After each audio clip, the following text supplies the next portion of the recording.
بسم اللہ الرحمن الرحیم۔ ناظرین، 1400 سال گزرنے کے بعد بھی رسول محترم سرور کائنات حضرت محمد صلی اللہ تعالی علیہ وآلہ وسلم کے ایک صحابی زندہ ہیں جن کی زیارت کے لیے ہر سال لاکھوں لوگ اردن کا سفر کرتے ہیں۔ آئیے ان صحابی کے بارے میں تفصیلی واقعہ بیان کرتے ہیں۔ پیارے دوستو، سرور کائنات نبی محترم حضرت محمد صلی اللہ علیہ وآلہ وسلم کی عمر مبارک جب 12 سال ہوئی تو آپ صلی اللہ علیہ وسلم نے اپنے محترم چچا حضرت ابو طالب کے ساتھ شام کی طرف ایک تجارتی سفر کیا۔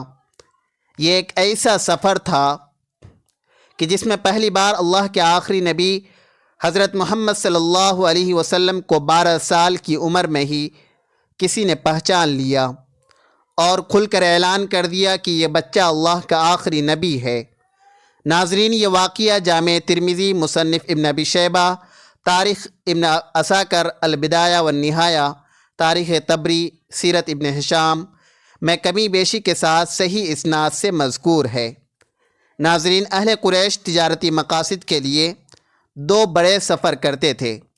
موسم گرما میں شام کی طرف، جبکہ سردیوں میں یمن کی جانب سفر کیا جاتا تھا۔ اللہ تعالیٰ نے قرآن مجید میں بھی قریش کے ان تجارتی سفروں کا ذکر کیا ہے۔ چونکہ حضرت ابو طالب تجارت سے وابستہ تھے، اس لیے انہوں نے قریش مکہ کے ساتھ شام کے تجارتی سفر کا منصوبہ بنایا۔ یہ 586 عیسوی کا واقعہ ہے اور اس وقت حضور اکرم صلی اللہ علیہ وسلم حضرت ابو طالب کی زیر کفالت تھے، تو حضرت ابو طالب حضور اکرم صلی اللہ علیہ وسلم کو بھی اپنے ساتھ تجارتی سفر پر لے گئے۔ جبکہ کچھ روایات میں یہ ملتا ہے کہ حضرت ابو طالب حضور اکرم صلی اللہ علیہ وسلم کو مکہ سے باہر نہ لے جانا چاہتے تھے، کیونکہ وہ آپ صلی اللہ تعالی علیہ وسلم کے بچپن کے معجزات سے واقف تھے اور انہیں یہ ڈر تھا کہ مکہ مکرمہ کے باہر کہیں کوئی یہودی گروہ آپ صلی اللہ علیہ وسلم کو کوئی نقصان نہ پہنچا دے، اور دوسرا، وہ آپ صلی اللہ علیہ وسلم کو سفر کی مشکلات سے دوچار نہ کرنا چاہتے تھے، کیونکہ حضرت ابو طالب حضور اکرم صلی اللہ علیہ وسلم کو بھتیجا کم اور بیٹا زیادہ سمجھتے تھے۔ خیر، نبی کریم صلی اللہ علیہ وسلم کے اصرار پر حضرت ابو طالب نے آپ کو شریک سفر کیا۔ قریش نے سفر شروع کیا اور سفر کرتے کرتے یہ قافلہ دمشق کے قریب بصرہ نامی مقام پر پہنچا، جہاں پر ایک گھنا درخت دیکھ کر سخت گرمی کی وجہ سے قافلہ والوں نے کچھ دور اب ایک گرجا گھر اور عیسائی خانقاہ بھی دیکھا۔ اس خانقاہ میں کچھ عیسائی راہب ترک دنیا کر کے اللہ کی عبادت کیا کرتے تھے۔ ان عیسائی راہبوں میں سے ایک کا لقب بحیرہ تھا۔ بحیرہ کا اصل نام برجیس یا جرجیس تھا، لیکن اپنے زیادہ علم اور زیادہ عبادت کی وجہ سے اسے بحیرہ کے لقب سے پکارا جاتا تھا۔ بحیرہ اپنی خانقاہ میں اس قریش کے قافلے کو آتا دیکھ رہا تھا۔ وہ بہت حیران ہوا کہ اس قافلے کے کچھ لوگوں کے ساتھ بادل کا ایک ٹکڑا چل رہا ہے۔ جس طرف کو وہ مڑتے ہیں تو بادل کا ٹکڑا اسی طرف کو مڑ کر ان پر اپنی چھاؤں کر دیتا ہے۔ اب جب یہ قافلہ اس درخت کے نیچے آرام کے لیے رکا تو بحیرہ نے دوسرے راہبوں کو کہا کہ اس قافلے کے لوگوں کو کھانے پر بلایا جائے۔ ایک روایت کے مطابق جب یہ قافلے والے اتر کر درخت کے سائے میں بیٹھنا شروع ہوئے تو نبی کریم صلی اللہ علیہ وسلم چونکہ عمر مبارک میں سب سے چھوٹے تھے، چنانچہ آپ نے انتظار فرمایا کہ پہلے بڑے بیٹھ جائیں، پھر آپ کہیں تشریف فرما ہوں گے۔ سایہ کم تھا اور جگہ بھی، لیکن پھر اس درخت کی شاخیں پھیلی اور آپ پر اپنا سایہ کر دیا۔ بحیرہ راہب نے دیکھا اور بھی حیران ہوا کہ کیسے اس درخت کی شاخیں پھیل گئی۔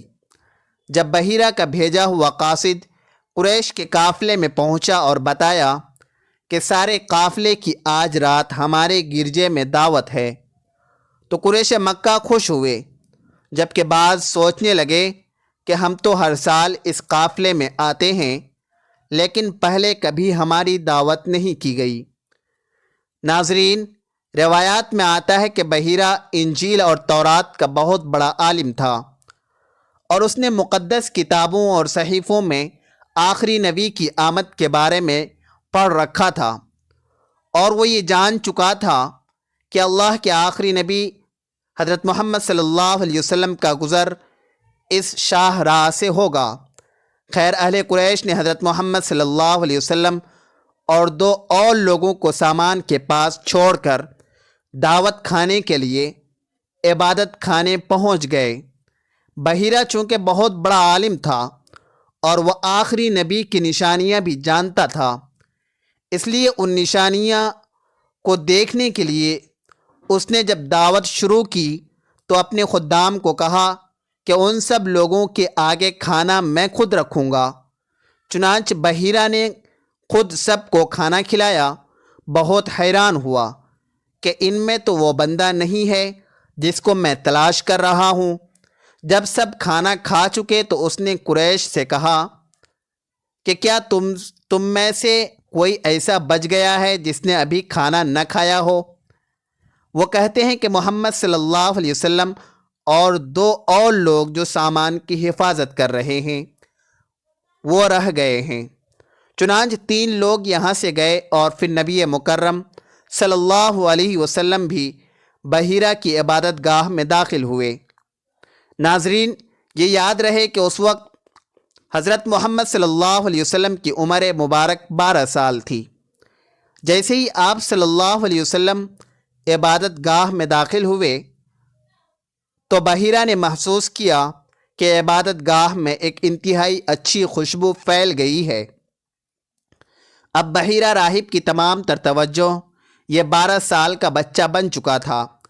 اہل قریش لات اور عزیٰ کے نام سے کھانا کھانا شروع کر رہے تھے، جبکہ اس بچے نے کھانا کھانے سے پہلے لات اور عزیٰ کا نام نہ لیا۔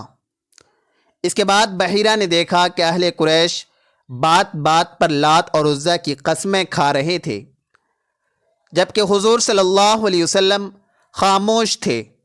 بحیرہ کو آپ کی ذات مبارک میں نبوت کے شواہد نظر آ رہے تھے، لیکن وہ پہلے آپ سے کچھ سوالات کرنا چاہتا تھا تاکہ اس کا یقین تکمیل کو پہنچ جائے۔